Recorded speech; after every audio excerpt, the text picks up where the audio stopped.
Welcome back to my channel. ఇవాళ సొరకాయ పొట్టు చట్నీ బాగుంటుంది.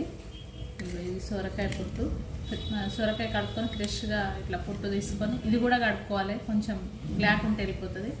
అందులో పచ్చిమిర్చి, చిన్న నిమ్మకాయ సైజు అంత చింతపండు, వెల్లుల్లి.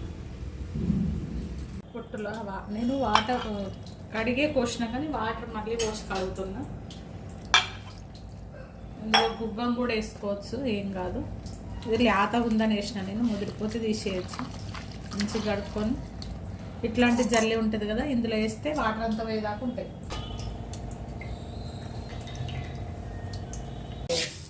ఈ చట్నీలకు నువ్వులు అవసరం. కొంచెం ఉప్పు వేస్తున్నా, కొంచెం ఉప్పు వేసి మగ్గింది. చట్నీ రెడీ అయింది. కొంచెమే అయింది కానీ మా పిల్లలకి ఇష్టం బాగా.